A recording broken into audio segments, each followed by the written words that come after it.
ചിലർക്ക് എപ്പോഴും ക്ഷീണമാണ്. അപ്പോൾ തൈറോയിഡിന് ശരിക്കും ഈ പറഞ്ഞ മൂഡിലും ക്ഷീണം വരുന്നതിലൊക്കെ എത്രത്തോളം റോളുണ്ട്, എത്രത്തോളം പ്രാധാന്യമുണ്ട്? ഇപ്പോൾ തൈറോയ്ഡ് ഹോർമോണിൻ്റെ അളവ് കുറവാണെങ്കിൽ അതിൻ്റെ ചികിത്സ എന്ന് പറഞ്ഞാൽ അതിന് കണക്കായിട്ടുള്ള ഹോർമോൺ നമ്മൾ റീപ്ലേസ് ചെയ്യുക. അത് നമ്മൾ ആ ഗുളിക രൂപത്തിൽ ആ ഹോർമോൺ ശരീരത്തിൽ കൊടുക്കുക എന്നുള്ളത്. അതാണ് ഹൈപ്പോതൈറോയിഡിസത്തിൻ്റെ ചികിത്സ വരുന്നത്. തൈറോയ്ഡ് ഗ്രന്ഥിക്ക് മുഴ വരികയും ആ മുഴയിൽ നമ്മൾ ക്യാൻസർ സംശയിക്കുകയും ചെയ്യുകയാണെങ്കിൽ, ഒന്നുകിൽ നമ്മൾ പരിശോധനയിൽ ക്യാൻസർ തെളിയുകയാണ്, അല്ലെങ്കിൽ ക്യാൻസർ ആവാനുള്ള സാധ്യത കൂടുതലാണെന്ന് പരിശോധനയിൽ കാണുകയാണെങ്കിൽ ഓപ്പറേഷൻ നിർബന്ധമാകും. ശരീരത്തിൽ കാണുന്ന മുഴകളിൽ ഒരു 90% അല്ലെങ്കിൽ 95% ഒരു ഉപദ്രവം ഇല്ലാത്തതായി. കുഴപ്പമുണ്ടാവില്ല, അവിടെ ഇരിക്കട്ടെ എന്ന് വെച്ച് കഴിഞ്ഞാലുള്ള പ്രശ്നം എന്താ വെച്ച് കഴിഞ്ഞാൽ ഒരു ചെറിയ ശതമാനം ആൾക്കാരിലെങ്കിലും ഇത് എന്തെങ്കിലും ഗൗരവമുള്ള സൂക്കേട്, ക്യാൻസർ പോലെ സൂക്കേടിൻ്റെ ഒരു തുടക്കമായിരിക്കും. അപ്പോൾ കഴുത്തിൽ കാണുന്ന എല്ലാ മുഴകളും തൈറോയ്ഡ് ആയിക്കൊള്ളുന്നില്ല. ഈ അമ്മ ആവശ്യത്തിന് അയഡിനുള്ള ഭക്ഷണം കഴിച്ചില്ല എന്നുണ്ടെങ്കിൽ ജനിക്കുന്ന കുട്ടിക്ക് ചിലപ്പോൾ ഹൈപ്പോതൈറോയിഡിസം ഉണ്ടാവും. ചിലർക്ക് എപ്പോഴും ക്ഷീണമാണ്, പുറത്തോട്ട് വിളിച്ചാലും ക്ഷീണമാണ്, മൂഡില്ല, അങ്ങനെയുള്ള കംപ്ലയിൻസ് ഒക്കെ ആയിട്ട് ചിലപ്പോൾ ഡോക്ടറിൻ്റെ അടുത്ത് പോകുമ്പോൾ ഡോക്ടർ പറയും തൈറോയ്ഡ് ഒന്ന് ടെസ്റ്റ് ചെയ്ത് നോക്കാം. പക്ഷെ അവർക്ക് തൊണ്ടയിൽ സിഗ്നിഫിക്കൻ്റ് ആയിട്ട് പുറത്തോട്ട് തള്ളി നിൽക്കുന്ന മുഴയോ അങ്ങനെയൊന്നുമില്ല. അപ്പോൾ തൈറോയിഡിന് ശരിക്കും ഈ പറഞ്ഞ മൂഡിലും ക്ഷീണം വരുന്നതിലൊക്കെ എത്രത്തോളം റോളുണ്ട്, എത്രത്തോളം പ്രാധാന്യമുണ്ട് തൈറോയ്ഡ് നമ്മൾ സ്ഥിരമായി ടെസ്റ്റ് ചെയ്യുന്നതിൽ? ഈ പറഞ്ഞതെന്ന് വെച്ച് കഴിഞ്ഞാൽ തൈറോയ്ഡ് ഗ്രന്ഥിയിൽ നിന്നുണ്ടാക്കുന്ന തൈറോയ്ഡ് ഹോർമോൺ ശരീരത്തിലെ ഏകദേശം എല്ലാ അവയവങ്ങളുടെയും പ്രവർത്തനത്തിന്, സാധാരണ രീതിയിലുള്ള പ്രവർത്തനത്തിന് വളരെ നിർബന്ധമായിട്ടും വേണ്ട ഒരു സാധനമാണ്. അപ്പോൾ ശരീരത്തിലത് കുറയുമ്പോൾ വരാവുന്ന ഒരുപാട് ബുദ്ധിമുട്ടുകളുണ്ട്. അപ്പോൾ അത് ക്ഷീണം എന്നുള്ള രീതിയിലാവാം, മടി എന്നുള്ള രീതിയിലാവാം, അല്ലെങ്കിൽ അമിതമായിട്ട് തടി കൂടുക, എപ്പോഴും അടച്ചിട്ടിരിക്കുക, ചിലപ്പോൾ ഒരു മൂഡ് സ്വിങ്സ്, ഡിപ്രഷൻ എന്നുള്ള രീതിയിലേക്ക് പോയേക്കാം. അപ്പോൾ അത് ആർത്തവ ക്രമങ്ങൾ തെറ്റുക, പിന്നെ ഭക്ഷണത്തിനോട് വിശപ്പ് കുറയുക എന്നുള്ള സംഗതികളൊക്കെ ഉണ്ടാകും. അതേസമയം അവർ തടി കൂടി വരികയും ചെയ്യും. അപ്പോൾ ഈ ലക്ഷണങ്ങളൊക്കെ നോക്കിയിട്ടാണ് നമ്മൾ പലപ്പോഴും തൈറോയിഡിന് മുഴയില്ലെങ്കിലും ശരീരത്തിൽ തൈറോയിഡിൻ്റെ ഹോർമോണിൻ്റെ അളവ് കുറവായിരിക്കും. അതിനാണ് ഹൈപ്പോതൈറോയിഡിസം പറയുന്നത്. അപ്പോൾ തൈറോയിഡിൻ്റെ ഹോർമോണിലുള്ള അളവിൽ വ്യത്യാസം വരുന്നതിനൊക്കെ തൈറോയിഡിന് മുഴയുണ്ടായിക്കൊള്ളുന്നില്ല. അതുകൊണ്ടാണ് ഡോക്ടർമാർ അങ്ങനെയുള്ള രോഗികളിൽ ഈ തൈറോയിഡിൻ്റെ ടെസ്റ്റ് ചെയ്ത് നോക്കുന്നതും അതിൻ്റെ അളവ് നോക്കിയിട്ട് ഹൈപ്പോതൈറോയിഡിസം ഉണ്ടോ, അല്ലെങ്കിൽ ചിലർക്ക് തൈറോയിഡിൻ്റെ ഹോർമോണിൻ്റെ അളവ് കൂടുതൽ കൊണ്ടും ബുദ്ധിമുട്ടുകൾ, ശരീരത്തിൽ ബുദ്ധിമുട്ടുണ്ടാകും. അപ്പോൾ അത് നോക്കുന്നത് അതിന് വേണ്ടിയിട്ടുള്ളതാണ്. ഈ ഹോർമോൺ സാധാരണ ഇതിൽ ടെസ്റ്റ് ചെയ്യുന്നത് T3 T4 ഈ രണ്ടാണ് തൈറോയിഡ് ഹോർമോൺ. TSH എന്ന് പറയുന്നത് തലച്ചോറിലെ പിറ്റ്യൂട്ടറി ഗ്രന്ഥിയിൽ നിന്ന് വരുന്നൊരു ഹോർമോണാണ്. അതാണ് തൈറോയിഡിൻ്റെ പ്രവർത്തനങ്ങളെ നിയന്ത്രിക്കുന്നത്, TSH. അപ്പോൾ ഈ 3 ടെസ്റ്റ് സാധാരണ ഇതിൽ TSH മാത്രം ടെസ്റ്റ് ചെയ്ത് നോക്കും. അതിൽ വേരിയേഷൻ കാണുമെങ്കിൽ T3 T4 അതായത് തൈറോയിഡിൽ നിന്ന് വരുന്ന ഹോർമോണിൻ്റെ അളവും കൂടെ ചെക്ക് ചെയ്തിട്ടാണ് നമ്മൾ പൊതുവേ തൈറോയിഡിൻ്റെ പ്രവർത്തനം നോർമലാണോ അല്ലയോ എന്നുള്ളത് തീരുമാനിക്കുന്നത്. അപ്പോൾ അതിൻ്റെ തൈറോയിഡ് ഹോർമോണിൻ്റെ അളവിൽ വരുന്ന വ്യത്യാസത്തിൻ്റെ സിംറ്റമറ്റോളജി, അല്ലെങ്കിൽ രോഗിക്ക് വരാവുന്നതെന്ന് പറഞ്ഞാൽ ഒരു ഭയങ്കര ഒരു വൈഡ് സ്പെക്ട്രം എന്ന് പറയും. ഒരു അവയവത്തിൽ മാത്രം നീക്കുള്ളൂ. അതൊരു ഹൃദയത്തിനെ സംബന്ധിച്ചായിരിക്കാം, അല്ലെങ്കിൽ നമ്മുടെ ശരീരത്തിലെ എല്ലാ അവയവങ്ങളുടെ പ്രവർത്തനങ്ങളെയും ബാധിക്കാം എന്നുള്ളത് കൊണ്ട് തന്നെ പല രീതിയിലുള്ള സിംറ്റംസാണ് ഈ രോഗികൾ പറയുക. അപ്പോൾ അതിനകത്ത് കോമൺ ആയിട്ട് വരുന്ന സിംറ്റംസ് ബേസ് ചെയ്തിട്ടാണ് നമ്മൾ ഈ തൈറോയിഡിൻ്റെ ടെസ്റ്റ് ചെയ്യാൻ തീരുമാനിക്കുന്നത്. അപ്പോൾ ചിലവർക്ക് പറയും ഞാൻ മെലിഞ്ഞു പോകുന്നത് തൈറോയിഡിൻ്റെ പ്രശ്നം കാരണമാണ്, ചിലർ പറയും ഞാൻ തടിച്ചു വരുന്നത് തൈറോയിഡ്. അപ്പോൾ ഓരോരുത്തർക്കും ഓരോ രീതിയാണ് അത് തൈറോയിഡിൻ്റെ ഹോർമോൺസിൻ്റെ ലെവൽ വെച്ചിട്ട്. അതിനകത്ത് തൈറോയിഡ് ഹോർമോണിൻ്റെ അളവ് കൂടുതലാവുന്നതും അളവ് കുറവ് വരുന്നതിനാണ് നമ്മൾ ഹൈപ്പോതൈറോയിഡിസം പറയുന്നത്. ഹോർമോണിൻ്റെ അളവ് കുറയും. ഹോർമോണിൻ്റെ അളവ് ശരീരത്തിൽ ക്രമാതീതമായിട്ട് കൂടുതലാണെങ്കിൽ ഹൈപ്പർ തൈറോയിഡിസം എന്ന് പറയും. അപ്പോൾ ഇത് രണ്ട് വിപരീത ഫലങ്ങളാണ് ശരീരത്തിൽ ഉണ്ടാക്കുക. അപ്പോൾ തൈറോയിഡ് ഹോർമോൺ കുറയുമ്പോൾ അമിതവണ്ണം ഉണ്ടാവും. തൈറോയിഡ് ഹോർമോൺ കൂടിയ ആൾക്കാരിലാണെങ്കിൽ, ആവശ്യത്തിലും അധികം ഹോർമോൺ ഉൽപ്പാദിപ്പിക്കുന്ന ആൾക്കാരിലാണെങ്കിൽ സ്വാഭാവികമായിട്ട് അവർ മെലിഞ്ഞു പോകും. പക്ഷേ അതേസമയം അവർ നല്ലതുപോലെ വിശപ്പുണ്ടാവുകയും നല്ലതുപോലെ ഭക്ഷണം കഴിക്കുക, ശരീരത്തിലെ മെറ്റബോളിസം അങ്ങ് കൂടും. അവർ ഭക്ഷണം നല്ലതുപോലെ കഴിക്കും, വിശപ്പും നല്ലതുപോലെ ഉണ്ടാവും, പക്ഷേ അവർ ദിവസം തന്നെ മെലിഞ്ഞു വരും. അതിപ്പോൾ എല്ലാ കാര്യത്തിലാണെങ്കിലും, ഇപ്പോൾ തൈറോയ്ഡ് ഹോർമോണിൻ്റെ അളവ് കൂടി കഴിഞ്ഞ് കഴിഞ്ഞാൽ ആൾക്കാർ കുറച്ചൊരു ഓവർ ആക്റ്റീവായിട്ട് ശരീരത്തിൽ വിറയലുണ്ടാവും, എല്ലാ കാര്യങ്ങളും പെട്ടെന്ന് ചെയ്ത് ഒരു വെപ്രാളം ഇങ്ങനെയൊക്കെ ഉണ്ടാവും. കുറയുന്ന അവസ്ഥയിൽ എന്താ വെച്ച് കഴിഞ്ഞാൽ എപ്പോഴും നിങ്ങൾ നേരത്തെ പറഞ്ഞതുപോലെയുള്ള ആ ഒരു മടി പിടിച്ചിട്ടുള്ള അവസ്ഥ, ഒന്നിനോടും ഒരു താല്പര്യമില്ലായിരിക്കുക, ഉന്മേഷക്കുറവുണ്ടാവുക, ഒന്നും ചെയ്യാൻ പറ്റാതിരിക്കുക, ശരീരത്തിൽ നല്ല ആരോഗ്യമൊക്കെ ഉണ്ടാവും, പക്ഷേ ഒരു കാര്യങ്ങൾ ശ്രദ്ധ ചെലുത്താനോ ചെയ്യാനോ പറ്റാത്ത അവസ്ഥയുണ്ടാവും. അപ്പോൾ രണ്ടും വിപരീത ഫലങ്ങളാണ് ഉണ്ടാക്കുക. ഇപ്പോൾ ആർത്തവ മുറയിലാണെങ്കിൽ ചിലർക്ക് കൂടുതലായിട്ട് ബ്ലീഡിങ് ഉണ്ടാവും, ഹോർമോൺ കൂടുതലാണെങ്കിൽ. ഹോർമോൺ കുറഞ്ഞ ആൾക്കാർക്ക് ആർത്തവം ക്രമം തെറ്റിയിട്ടായിരിക്കാം, അല്ലെങ്കിൽ ബ്ലീഡിങ് വളരെ കുറഞ്ഞിട്ടുള്ള അവസ്ഥയിലുണ്ടാവാം. അപ്പോൾ ഇതൊക്കെയാണ്. വിയർപ്പ് വളരെ കൂടുതലായിരിക്കും ഈ ഹോർമോൺ കൂടുതലില്ല. ഹോർമോൺ കുറഞ്ഞ ഹൈപ്പോതൈറോയിഡ്സിലാണെങ്കിൽ അവർക്ക് വേർപ്പുണ്ടാവില്ല. അവർക്ക് എപ്പോഴും എന്താ വെച്ച് കഴിഞ്ഞാൽ പുതച്ച് കിടക്കാനാണ് തോന്നുന്നത്. അപ്പോൾ ഇതൊക്കെയാണ് ഒരുപാട് പ്രശ്നങ്ങൾ ശരീരത്തിലുണ്ടാവും. രണ്ടും വിപരീത ഫലങ്ങളാണ് ഉണ്ടാക്കുക. ഒന്ന് കൂടുതലായിട്ട് വരുമ്പോൾ എന്നുള്ളത് അതിൻ്റെ നേരെ തിരിച്ചായിരിക്കും ഹോർമോൺ കുറഞ്ഞു കഴിഞ്ഞു കഴിഞ്ഞാൽ ശരീരത്തിലുണ്ടാവുന്നത്. ഇതിനുണ്ടാവുന്ന കാരണങ്ങളും വ്യത്യസ്തമായിരിക്കും. സാധാരണ ഇതിൽ എന്താ വെച്ച് കഴിഞ്ഞാൽ ഈ ഹൈപ്പോതൈറോയിഡ്സം, തൈറോയ്ഡ് ഹോർമോണിൻ്റെ അളവ് കുറയുന്നതിൻ്റെ പ്രധാനപ്പെട്ട കാരണം എന്ന് പറയുന്നത് നമ്മുടെ ശരീരത്തിൽ നമ്മൾ അയഡിൻ ഇൻടേക്ക് കുറയുന്നതുകൊണ്ടാണ്. നമ്മൾ കുടിക്കുന്ന വെള്ളത്തിൽ അല്ലെങ്കിൽ നമ്മൾ കഴിക്കുന്ന ഭക്ഷണത്തിൽ അയഡിൻ്റെ അളവ് കുറയുമ്പം ഈ അയഡിനാണ് നമ്മുടെ ശരീരത്തിലോട്ട് നമ്മൾ വയറ്റിൽ നിന്ന് വലിച്ചെടുത്തിട്ടാണ് ഈ തൈറോയ്ഡ് ഹോർമോൺ ഉണ്ടാകുന്നത്. അപ്പോൾ നമ്മൾ കഴിക്കുന്ന ഭക്ഷണത്തിൽ വെള്ളത്തിലൊക്കെ ഈ അയഡിൻ്റെ അളവ് കുറവാണെങ്കിൽ അതാണ് അയഡിൻ ഡെഫിഷ്യൻസി എന്ന് പറയുന്നത്. അതിൻ്റെ ഭാഗമായിട്ടാണ് ഈ എൻഡമിക് ഗോയിറ്റർ എന്ന് പറയുന്ന സാധനങ്ങൾ വരിക. അപ്പോൾ ഈ മീനൊക്കെ കഴിക്കാത്ത ആൾക്കാർ, ഈ ഹില്ലി ഏരിയയിലൊക്കെ താമസിക്കുന്ന ആൾക്കാർ അവർക്ക് പൊതുവെ അയഡിൻ ഇൻടേക്ക് കുറവായിരിക്കും. അതാണ് അതിൻ്റെ കാരണം. അതുകൊണ്ട് തന്നെയാണ് നമ്മൾ കഴിക്കുന്ന ഭക്ഷണത്തിലൊക്കെ അയഡൈസ്ഡ് സാൾട്ട് ഉപയോഗിക്കണം എന്ന് പറയുന്നതിൻ്റെ, അയഡൈസ്ഡ് ഉപ്പ് ഉപയോഗിക്കണം എന്ന് പറഞ്ഞാൽ രണ്ട് തരത്തിൽ, കല്ലുപ്പ് ഉപയോഗിക്കുന്നവരുണ്ട്, പൊടിയുപ്പ് ഉപയോഗിക്കുന്നത്. രണ്ടാണെങ്കിലും അയഡൈസ്ഡ് സാൾട്ട് എന്ന് പറഞ്ഞിട്ട് കുറേ പേര് അങ്ങനെ ഉപയോഗിക്കുന്നത്. പൊതുവെ നമ്മൾ അയഡൈസ്ഡ് ഉപ്പ് ഉപയോഗിക്കണം എന്നുള്ളത് മാത്രമേ ഇതിൻ്റെ അകത്ത് പറയുന്നുള്ളൂ. അതേസമയം തൈറോയ്ഡ് ഹോർമോണിൻ്റെ അധികം വരുന്നതെന്ന് വെച്ച് കഴിഞ്ഞാൽ ഈ തൈറോയ്ഡ് ഗ്രന്ഥിൻ്റെ അകത്തുള്ള നിയന്ത്രണം ശരീരത്തിന് അല്ലെങ്കിൽ ഈ പിറ്റ്യൂട്ടറി ഗ്രന്ഥി വഴിയാണ് അത് നിയന്ത്രിക്കുന്നത്. അത് നഷ്ടപ്പെടുക, അത് ഓട്ടോണോമസ് ആയിട്ട്, അത് ഇൻഡിപെൻഡൻ്റ് ആയിട്ട് അതിന് തോന്നുന്ന രീതിയിൽ ഹോർമോൺ ഉൽപ്പാദിപ്പിക്കുമ്പോഴാണ് ഈ ഹൈപ്പർ തൈറോയിഡ്സ് എന്ന് പറയുന്നത്. അതിന് പല ടൈപ്പ്, ഗ്രേവ്സ് ഡിസീസ് എന്ന് പറഞ്ഞിട്ട് ഓട്ടോഇമ്മ്യൂൺ, അപ്പോൾ പല രീതിയിലുള്ളതുണ്ട്. അപ്പോൾ പൊതുവെ ഹോർമോണിൻ്റെ അളവ് കുറയാനുള്ള കാരണം നമ്മൾ അയഡിൻ ഇൻടേക്ക്, അയഡിൻ കഴിക്കുന്നതിൻ്റെ അപര്യാപ്തത അല്ലെങ്കിൽ അത് കുറയുന്നു എന്നുള്ളതാണ് പൊതുവെ ഹൈപ്പർ തൈറോയിഡ്സിൻ്റെ. ഹൈപ്പർ തൈറോയിഡ്സും തൈറോയിഡിൻ്റെ അകത്ത് ചെറിയ എവിടെയെങ്കിലും മുഴകൾ ഉണ്ടാകുക, ആ മുഴ സ്വന്തം നിലക്ക് പ്രവർത്തിച്ചിട്ട് അത് ആവശ്യത്തിൽ കൂടുതൽ ഹോർമോൺ ഉണ്ടാക്കുന്നുള്ളതാണ് ഈ തൈറോയ്ഡ് ഹോർമോൺ അധികാവുന്നതിൻ്റെ കാര്യങ്ങൾ. അപ്പോൾ ഇതിൻ്റെ ട്രീറ്റ്മെൻറ്റ്, ചികിത്സ എന്ന് പറയുമ്പോൾ സർജറി, ഇത് റിമൂവ് ചെയ്ത് കളയാന്നുള്ളതാണോ അതിൻ്റെ ചികിത്സ? തൈറോയിഡ്, എല്ലാ തൈറോയിഡ് പ്രശ്നങ്ങൾക്കും ഓപ്പറേഷൻ ഒരു പരിഹാരമല്ല. ഓപ്പറേഷൻ ചെയ്യേണ്ട പ്രത്യേക കാര്യങ്ങൾ മാത്രമാണ് നമ്മൾ ഓപ്പറേഷൻ തീരുമാനിക്കുന്നത്.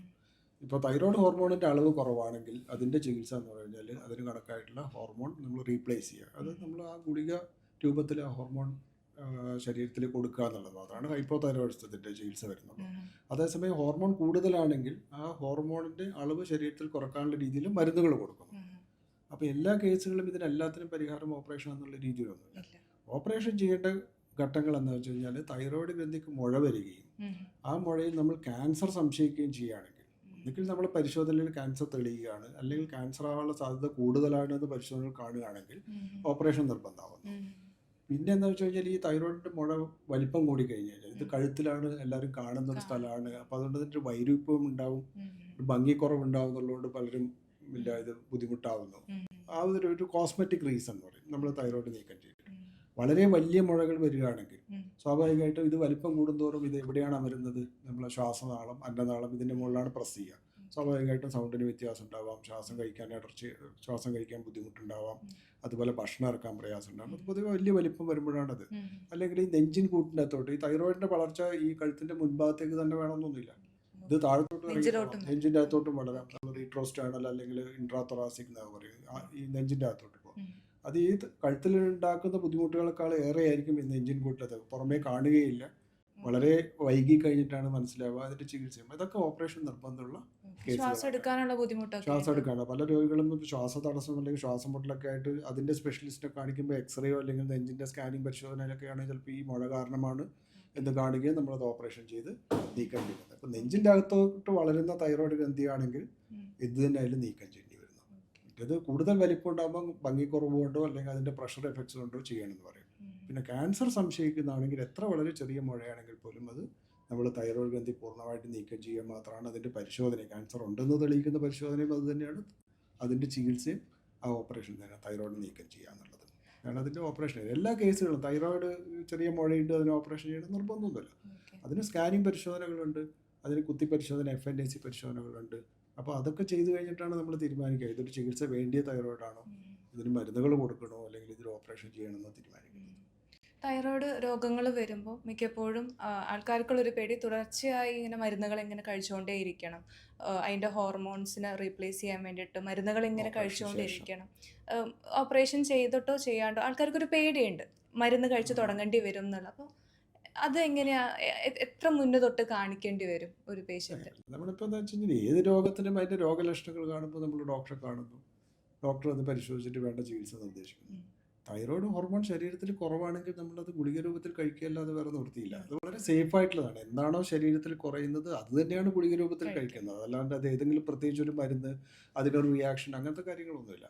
അത് പ്രഗ്നൻസിയിൽ ഏത് പ്രായത്തിലും ചെറിയ കുട്ടികളിൽ വരെ, കാരണം ജന്മനാ തൈറോയ്ഡ് ഗ്രന്ഥി തന്നെ ശരീരത്തിൽ ഇല്ലാത്ത ആൾക്കാരുണ്ട്. അപ്പോൾ അവർക്കൊക്കെ ലൈഫ് ലോങ് നമ്മൾ തൈറോക്സിൻ കൊടുക്കും. അതിൻ്റെ ഡോസ് ശരീരത്തിന് ആവശ്യമുള്ള രീതിയിൽ ടെസ്റ്റ് ചെയ്ത് അഡ്ജസ്റ്റ് ചെയ്തിട്ട് കൊടുക്കുക എന്നുള്ളത് മാത്രമേ ഉള്ളൂ. ജീവിതകാലം മുഴുവൻ കഴിക്കുന്നു എന്നുള്ള രീതിയിൽ ചിന്തിക്കുന്ന കാര്യമില്ല. നമ്മൾ രാവിലെ എഴുന്നേൽക്കുന്നു, നമ്മൾ കുളിക്കുന്നു, ജീവിതകാലം മുഴുവൻ നമ്മൾ കുളിക്കുന്നുണ്ട്. നമ്മൾ ചായയിൽ മധുരമിട്ട് കഴിക്കുന്നുണ്ട്, അല്ലെങ്കിൽ പിന്നെ കഞ്ഞിയിൽ ഉപ്പിട്ടിട്ട് കഴിക്കുന്നുണ്ട്. തൈറോയ്ഡ് ഹോർമോൺ കുറവുള്ളവർ തൈറോയിഡിൻ്റെ ഗുളിക കഴിക്കുന്നത് വളരെ സിമ്പിളായിട്ടുള്ളൊരു സാധനമാണ്. അതിനകത്ത് വേറെ പ്രശ്നങ്ങളൊന്നുമില്ല. ഡോസ് ഡോക്ടർ നിർദ്ദേശിക്കുന്ന പ്രകാരം. മരുന്ന് ഡോക്ടർമാർ നിർദ്ദേശം ഇല്ലാതെ ഈ മരുന്നുകൾ നിർത്തുമ്പോഴൊക്കെയാണ് ഈ പ്രശ്നം വരുന്നത്. ഇത് ഹൈപ്പോ തൈറോയിഡ്സ്, തൈറോയ്ഡ് ഹോർമോൺ കുറയുന്നതിനുള്ള അവസ്ഥയിലാണ്. അതേസമയം ഹൈപ്പർ തൈറോയിഡ്സിന് എന്താണെന്ന് വെച്ച് കഴിഞ്ഞാൽ ചിലപ്പം ഈ തൈറോയ്ഡ് ഗ്രന്ഥി ഓവറായിട്ട് ഹോർമോൺ ഉണ്ടാക്കുമ്പോൾ നമ്മളതിന് മറുമരുന്ന് കൊടുക്കുന്നു. ചിലപ്പോൾ അത് കുറച്ച് നാൾ കഴിക്കുമ്പോഴത്തേക്കും ആ തൈറോയ്ഡ് ഗ്രന്ഥിൻ്റെ പ്രവർത്തനം മന്ദഗതിയിലാവുകയും ആവശ്യത്തിൽ കൂടുതൽ ഹോർമോൺ ഉൽപ്പാദിക്കുന്നത് നിൽക്കുകയും ചെയ്യും. നമുക്ക് ആ മരുന്ന് നിർത്താൻ പറ്റും. പക്ഷെ ഓപ്പറേഷൻ ചെയ്ത് തൈറോയ്ഡ് ഗ്രന്ഥി ശരീരത്തിൽ നിന്ന് പൂർണ്ണമായി നീക്കം ചെയ്ത് കഴിഞ്ഞാൽ ശരീരത്തിൽ പിന്നെ ഹോർമോൺ ഉണ്ടാവുന്നില്ല. ആ ഒരു ഗ്രന്ഥി അവിടെ ഇല്ല, ഹോർമോൺ ഉണ്ടാവുന്നില്ല. അപ്പം അതുകൊണ്ടാണ് ജീവിതകാലം മുഴുവൻ ഗുളിക കഴിക്കേണ്ടി വരുന്നത്.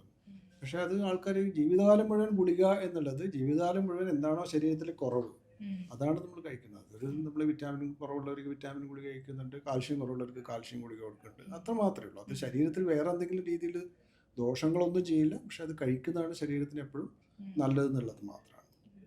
ഇതിപ്പോൾ തൈറോയിഡ് എന്ന് പറയുന്നത് നമ്മുടെ കഴുത്തിൽ വരുന്ന ഒരു ഗ്രന്ഥിയാണല്ലോ.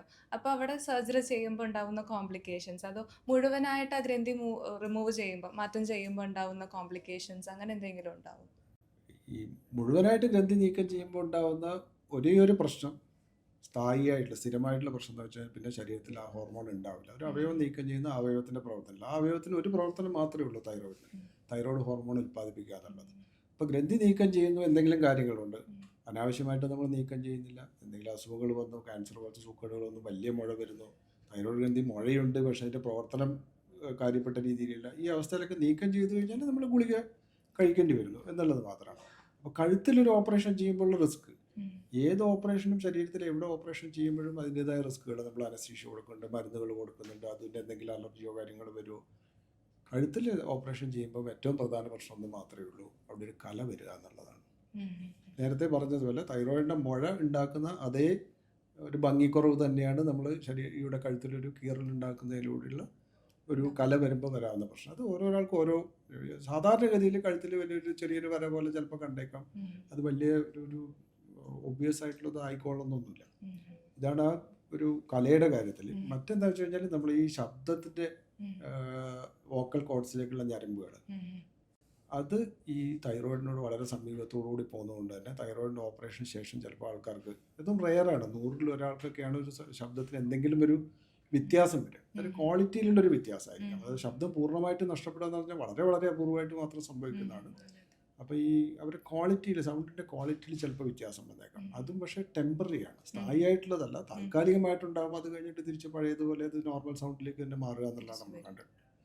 പിന്നെ ഉള്ളത് കാൽഷ്യത്തിൻ്റെ കുറവുണ്ടാവാം. കാരണം കാൽഷ്യത്തിൻ്റെ, ശരീരത്തിലെ കാൽഷ്യത്തിൻ്റെ അളവ് നിയന്ത്രിക്കുന്ന പാരാതൈറോയ്ഡ് ഗ്രന്ഥികളും ഈ തൈറോയിഡിന് സമീപത്താണ്. ഇതൊക്കെ ഓപ്പറേഷൻ സമയത്ത് നമ്മൾ കണ്ട് അതൊക്കെ മാറ്റി വെച്ച് സേഫാക്കിയിട്ട് തന്നെയാണ് തൈറോയിഡ് നീക്കം ചെയ്തത്. അപ്പോൾ അതും ഓപ്പറേഷന് ശേഷം ചിലപ്പോൾ കാൽഷ്യത്തിൻ്റെ ഒരു അളവ് കുറവ് കുറച്ച് നാളത്തേക്ക്, ദിവസങ്ങളോ ചിലപ്പോൾ ആഴ്ചകളിലേക്കോ കാൽഷ്യം ഗുളിക കഴിക്കേണ്ടി വരുന്ന ഒരവസ്ഥ വന്നേക്കാം. ഇതൊക്കെയാണ് സാധാരണ ഇതുമായിട്ട് ബന്ധപ്പെട്ടിട്ടുള്ള ഒരു കോംപ്ലിക്കേഷൻ എന്ന് പറഞ്ഞിട്ട് നമ്മൾ പറയാറുള്ളത്. പൊതുവേ സേഫ് ആയിട്ടുള്ളൊരു സർജറി ആയിട്ടാണ് നമ്മൾ തൈറോയിഡിൻ്റെ ഓപ്പറേഷൻ നമ്മൾ പറയുക. ഡോക്ടർ നേരത്തെ പറഞ്ഞല്ലോ, നമുക്ക് ഈ തൈറോയിഡിൻ്റെ സൈസ് ഇങ്ങനെ കൂടുകയാണെങ്കിൽ എങ്ങോട്ട് വേണമെങ്കിലും അതിൻ്റെ സൈസ് കൂടാം. ഉള്ളോട്ടായിരിക്കും, താഴോട്ടായിരിക്കും, നെഞ്ചിനകത്തോട്ടൊക്കെ വളർന്നാൽ നമുക്ക് ഈ ചെസ്റ്റ് തുറന്നിട്ടുള്ള സർജറി ആണോ വേണ്ടി വരിക? അതുപോലെ തന്നെ സാറ് നേരത്തെ പറഞ്ഞല്ലോ പാട് ഉണ്ടാവും ഇവിടെ. ആ പാട് കുറയ്ക്കാനായിട്ട് ഇപ്പോൾ വേറെ സർജറി ഒക്കെ, ഈ കീ ഹോൾ സർജറി എന്നൊക്കെ ഉള്ള പോലെ ഇതിൻ്റെ അകത്ത് അങ്ങനെ എന്തെങ്കിലും സർജറീസ് ഉണ്ടോ? നമ്മൾ ആദ്യം ചോദിച്ച കാര്യം ഇതാണ്, ഈ നെഞ്ചിൻ്റെ അകത്തോട്ട് വളർന്നു കഴിഞ്ഞാൽ ഏത് രീതിയിലുള്ള ഓപ്പറേഷൻ ചെയ്യുന്നത്. ചെറിയ രീതിയിലുള്ള വളർച്ചയാണ് താഴത്തെങ്കിൽ നമ്മൾ ഈ കഴുത്ത് തുറന്നിട്ടുള്ള ഓപ്പറേഷൻ ചെയ്യുന്ന ആ വഴിക്ക് തന്നെ നമുക്കിത് നീക്കം ചെയ്യാൻ പറ്റും. പക്ഷേ ഇത് കൂടുതൽ താഴത്തേക്ക് ഇറങ്ങിപ്പോവുകയാണെങ്കിൽ നമുക്ക് മുൻകാലത്ത് ചെയ്തിരുന്നത് നെഞ്ച് തുറന്നുകൊണ്ട് നമ്മളിപ്പോൾ ഹാർട്ടിൻ്റെ ഓപ്പറേഷൻ, ബൈപ്പാസ് ഓപ്പറേഷൻ ഒക്കെ ചെയ്യുമ്പോൾ നമ്മൾ ഇവിടുത്തെ എല്ല് തുറന്നിട്ടാണ് നമ്മൾ ഹാർട്ടിൻ്റെ ഓപ്പറേഷൻ കഴിഞ്ഞത്. അതേ രീതിയിൽ ഒരു സ്റ്റേണോട്ടമി ഈ ഭാഗം കട്ട് ചെയ്ത് തുറന്നിട്ടാണ് ചെയ്യുക. പക്ഷെ അങ്ങനെ ചെയ്യുമ്പോഴുള്ളൊരു ബുദ്ധിമുട്ട് എന്താ വെച്ച് കഴിഞ്ഞാൽ വലിയൊരു മുറിവ്, അതിൻ്റെ വേദന, അതുമായിട്ട് ബന്ധപ്പെട്ട് ഇൻഫെക്ഷൻ വരാനുള്ള സാധ്യത കാര്യങ്ങളൊക്കെ ഉണ്ടെന്നുള്ളത്, കൂടുതൽ ദിവസം ആശുപത്രിയിൽ കിടക്കേണ്ടി വരുന്നു എന്നുള്ളതൊക്കെ, റെസ്റ്റ് ഇതൊക്കെ വേണ്ടി. അപ്പം അതുകൊണ്ട് ഇപ്പോൾ നമ്മൾ പൊതുവേ ചെയ്യുന്നതെന്ന് വെച്ച് കഴിഞ്ഞാൽ ഈ നെഞ്ചിൻ്റെ അകത്തോട്ട് ഇറങ്ങിപ്പോകുന്ന തൈറോയിഡ് മുഴകളാണെങ്കിൽ നമ്മൾ തൊറാക്കോസ്കോപ്പി, അതായത് നെഞ്ചിനകത്തുള്ള കീഹോൾ ശസ്ത്രക്രിയ ചെയ്തിട്ട് അതുവഴി ഈ ഗ്രന്ഥി നീക്കം ചെയ്യുക എന്നുള്ളതാണ്. അപ്പോൾ വയറ്റിനകത്ത് നമ്മൾ കീഹോൾ ശസ്ത്രക്രിയ ചെയ്യുമ്പോൾ ലാപ്രോസ്കോപ്പി എന്ന് പറയും. ചെസ്റ്റിൻ്റെ അകത്ത് നമ്മൾ നെഞ്ചിൻ്റെ അകത്ത് ചെയ്യുന്നതാകുമ്പോൾ പിന്നെ നമ്മൾ തൊറാക്കോസ്കോപ്പി എന്ന് പറയും. അപ്പോൾ ചെറിയ ദ്വാരങ്ങൾ ഉണ്ടാക്കിയിട്ട് നെഞ്ചിൻ്റെ സൈഡിൽ ചെറിയ ദ്വാരങ്ങൾ ഉണ്ടാക്കി അതുവഴി ക്യാമറ കടത്തി ഉപകരണങ്ങൾ കടത്തിയിട്ട് ഈ തൈറോയ്ഡ് ഗ്രന്ഥി, താഴത്തേക്ക് വളർന്ന തൈറോയ്ഡ് ഗ്രന്ഥി അതുവഴി തന്നെ നീക്കം ചെയ്യുകയോ അല്ലെങ്കിൽ അത് അവിടെ നിന്ന് മൊബിലൈസ് ചെയ്തിട്ട് അതിൻ്റെ അവിടത്തുള്ള ഒട്ടിപ്പിടുത്തെല്ലാം പിടിയിച്ചു കഴിഞ്ഞാൽ നമ്മൾ കഴുത്തിലെ ഗ്രന്ഥി നീക്കം ചെയ്യുന്ന സമയത്ത് അതും കൂടി എടുത്ത് കളയാന്നുള്ളതാണ്. ഇതാണ് സാധാരണ അതിന് ചെയ്യുന്നത്. പിന്നെ ചോദിച്ചത് ഈ ഒരു കലയുടെ കാര്യം, ഇതാണ് എല്ലാവരെയും ഒരു ബുദ്ധിമുട്ടിലാക്കുന്ന കാര്യം. ഞങ്ങൾ സർജന്മാരെ സംബന്ധിച്ചിടത്തോളം അതൊരു പ്രശ്നമാണ്. കാരണം ആൾക്കാർ എപ്പോഴും ലൈഫ് ലോങ് അവർ ആ മുറിവിൻ്റെ കലയാണ് അവരെ ഉണ്ടാവുക. അപ്പോൾ അതുകൊണ്ടാണ് നമ്മൾ കീഹോൾ ശസ്ത്രക്രിയ കണ്ടുപിടിക്കുകയും അത് കൂടുതൽ പോപ്പുലറൈസ് ചെയ്യുന്നത്, മുറിവിൻ്റെ വലിപ്പം കുറയ്ക്കുക, അത് കാരണം ഉണ്ടാകുന്ന കല കുറയ്ക്കുക എന്നുള്ളത്. അപ്പോൾ തൈറോയ്ഡ് ഗ്രന്ഥിക്ക് കീഹോൾ ശസ്ത്രക്രിയ ഉണ്ടോ എന്ന് ചോദിച്ചു കഴിഞ്ഞാൽ ഉണ്ട്. അപ്പോൾ അത് നമ്മൾ ഈ കഴുത്തിലെ മുറിവ് ഒഴിവാക്കുക. പക്ഷേ ഏതെങ്കിലും ഒരു സ്ഥലത്ത് മുറിവുണ്ടാക്കി അത് ചെയ്യാൻ പറ്റുമോ? അപ്പോൾ നമ്മൾ എന്താ വെച്ച് കഴിഞ്ഞാൽ ഒന്നിക്കിൽ കക്ഷത്തിൽ, അല്ലെങ്കിൽ സ്ത്രീകളിലാണെങ്കിൽ നമ്മൾ ഈ ബ്രസ്റ്റിൻ്റെ കീഴെയുള്ള ഭാഗത്തുകൂടി ചെറിയ ദ്വാരങ്ങൾ ഉണ്ടാക്കി താക്കോൽ ദ്വാര ശസ്ത്രക്രിയ വഴി നമ്മൾ കഴുത്തിൽ നിന്ന് തൈറോയ്ഡ് ഗ്രന്ഥി നീക്കം ചെയ്ത് ഇതുവഴിയുള്ള മുറിവിലൂടെ നീക്കം ചെയ്യും. ഇത് ഇനി വേറൊരു ശസ്ത്രക്രിയ എന്ന് പറഞ്ഞാൽ ട്രാൻസോറൽ എന്ന് പറയും. നമ്മൾ വായിൻ്റെ അകത്തൂടെ പോയിട്ട് ഈ ഇവിടത്തേക്ക് ഈ പറഞ്ഞ പോലെ കീഹോൾ ആകുമ്പോൾ എവിടെയും ശരീരത്തിൽ എവിടെയും കല കിടക്കുക. വായിൻ്റെ അകത്ത് ഈ ചുണ്ടിൻ്റെ ചെറിയുടെ ഉൾവശത്താണ് നമ്മൾ മുറിവുണ്ടാക്കുന്നത്. അവിടെ കലയുണ്ടാവില്ല, അതുകൊണ്ട് തന്നെ അതങ്ങനെ ഒരു ഭംഗിക്കുറവിൻ്റെ പ്രശ്നമേ ഉണ്ടാകുന്നില്ല. അതുവഴി നീക്കം ചെയ്യാം. ഇപ്പോൾ ഇതൊക്കെയാണ് തൈറോയ്ഡ് സാധാരണഗതിയിലുള്ള കീഹോൾ ശസ്ത്രക്രിയ.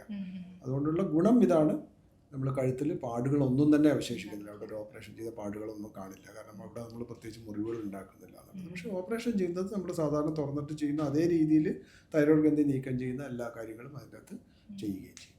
അപ്പോൾ സർജറിക്ക് ശേഷം എത്ര നാൾ ബെഡ് റെസ്റ്റ് ആവശ്യമാണോ? അതിന് ശേഷമുള്ള കോംപ്ലിക്കേഷൻസ് ഒക്കെ എങ്ങനെയാണ്? നമ്മൾ സാധാരണഗതിയിൽ നമ്മൾ ഈ തൈറോയ്ഡ് മുഴകൾക്കൊന്നും നമ്മൾ ഓപ്പറേഷൻ ചെയ്ത് കഴിഞ്ഞാൽ വിശ്രമം എന്ന് പറയുന്നത് ആശുപത്രി താമസ കാലയളവ് തന്നെയാണ് അവരുടെ വിശ്രമം.